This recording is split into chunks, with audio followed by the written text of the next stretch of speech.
It's Robbie here for the Real Football Fan Show. I'm here with a legend. What are you laughing for? You're a legend, man. Watford legend, Troy Deeney, captain of Watford.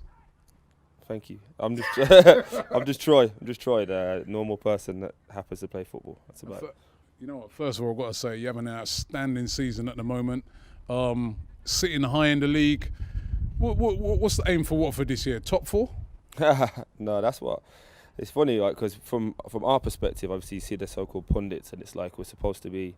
I think we were favourite to be relegated, second favourite to be relegated. I think the manager was the first on all the bookmakers to be sacked and stuff. So like people give us a lot of fuel to the fire for pre-season because we were like kind of felt a bit disrespected in terms of like you're just writing us off like we're not. I think it's our 4th, maybe our 5th season in the Prem now, and people are kind of writing us off. So we've had a great summer. And yeah, just did a lot of work, man. Like everyone's eating really good. We changed all the food, way we're training. Like we're training a little bit later now and stuff. So all these different things that's been thought out, and thankfully it's showing in the performances. Brilliant performances. I mean, your performance the other day against Tottenham. Tottenham, that was brilliant. I mean, I really enjoyed that. I mean, and the strength and pace and tenacity you showed in that game was brilliant. Yeah, the boys are digging in, and you know what we've got now? We've got a real belief that we are fitter than most teams, and I know it's early doors to feel like that, but when you're going into games full of confidence in terms of you've done all the right preparation, like I've said, we was a goal down, and a lot of times in the past we probably would have folded against a bigger team. We would have went, like we lost it already, but the boys literally from that goal, we just kicked on and went, right, let's have a go then, and I think that's what we're feeling real good about that, because it's always like, even though we'd won the 3 before, it was like, you only beat Burnley. Oh, you only beat Crystal Palace. Like people were kind of downplaying the fact that it's tough to go to Burnley and get a decent result.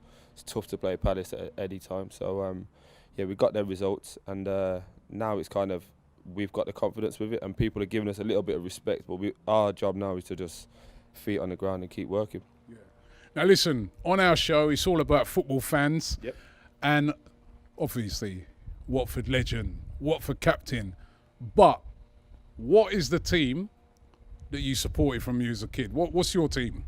My team's Birmingham City. Was there when we beat you guys at Wembley. Why do you have to come and say that now? I'm just saying, Bobby Martins with the tapping. I'm on video, like, because I was here then actually. That would have been what, 4 or 5 years ago, and I was here. But I'm in a suit, like going mad. And Scotty Daniel used to play with at Warsaw. He was obviously that Blues. He's on crutches, and like we just had a little embrace. It's a good day. It's a good day for us. That. Yeah, what a good day. It was a good day. But so the team that you go to and the fans give you the most stick. Where's that? It's a tough one. It was always Aston Villa, obviously for the rivalry with Blues, and I scored 3 in the season that they got relegated. I remember one time, and you milked it as well, didn't you? Yeah. Because they were giving me, like, the kind of person I am. I enjoy banter, and I enjoy people giving me stick, because not only can I take it, I can give it back. So like in Birmingham, it was kind of, I knew if we didn't win or if I didn't score, like I couldn't go to any pub. Like I was just gonna get ripped. So that was a bit of back and forth. But then obviously now it's got the whole Arsenal thing because of the stuff we did last season. But I enjoyed that game. I genuinely buzzed off that game. You like it, innit? You love when you're getting a load of stick. You like that banter, don't you? Yeah, of course. And it makes me like want to shove it in your face a bit more. But also I'm humble enough that like when we lost, I come on your show and stuff afterwards. Spoke to you boys downstairs. I don't hide from it. Like when I'm good, I'm good. When I'm bad, I'm still good. So for me, I just you gotta be able to take it at it. So it's all bad at the end of the day. No one's gonna put their hands on me, and I'm not gonna put their hands on anybody else. So let's just promote some peace, innit? What do you think of fans' opinions? Because nowadays, there's so many platforms out there where fans get to have their say. It never used to be like that, but you as players now, do you can hear directly from fans, or with all these different social media platforms? Yeah. Again, depends on the characters, because I've read a lot of things recently, like players like saying I've had to delete my Twitter and this kind of thing because of abuse. But the way I am is like, if you can't take it, then you shouldn't have been on it in the first place. You can't take the good. Like like for example, we played well against Spurs. So if I'm just gonna milk it then and go, we're great. When we lose to let's just say we lose to Arsenal, for example, I then can't go, I'm not going to go on social media today. You've got to be able to take it both sides of the coin. But I grew up in a pub environment, so I used to go, I still do, go and watch the games. Like on a Super Sunday, I'll go sit with my mates, and I enjoy different people's perspective of football, because like me and you watching football see it completely different. It doesn't mean you're right, I'm wrong, and vice versa. So I enjoy it, and that's why obviously I've watched your show a lot. I just think what's happening now with certain platforms is people have seen the success of your guys' show and then milking it now, like trying to be too much. Like I see so many people try to be Troops, so many people try to be DT, like, and people try to be like yourself, and I'm just like, I think the reason your show's so good and why you get my respect, which I told you this before, is that because it's authentic, it's genuine. You've been doing it for that long now that people could go, it's not a front. Now listen, we're fans, right? You know, do you as play? One of the things is sometimes there's a bit of a divide between football fans and players, and I know that you're kind of one of those players that breach that divide. Okay.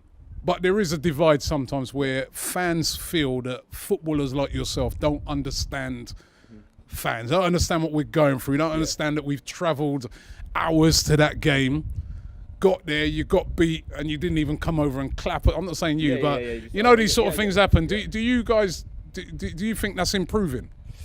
I think so. With social media, I think the gap is bridging down. Again, like I say, with the good and the bad, people are starting to actually take attention now. Like, we're human beings as well at the same time. So while it's a frustration from a fan's perspective that a player's not come over and clapped, for example, like I can understand from a player's perspective, you might not even be thinking about the fans. You might be like, if you're emotionally involved in a game like I am, in your head you're like, oh man, how did we lose that game? And like, you're kind of beating yourself up, and you probably just like, just get me off this pitch. That kind of, and it's not I don't think it's a disrespect towards the fans. Me personally, I win, lose or draw, I always go and clap, because I just appreciate everyone coming out to see me. And again, I've been a paying customer that side, so I think it just resonates with people that, like, I've done it before and I do it, and then I stopped doing it, like giving like boots away and stuff. More when we lost, more of a like a, you know, we appreciate you coming. I know we were rubbish today. Here's a little something. Like, a pair of boots to us is not a big deal, but to that person or that child that catches it, it can mean a lot. So that's what I used to do, but then I got stick for doing it, and I just thought, you know what, I can't win either way, so now I just do it as a when I feel like it, to be fair. Now listen, final question for you.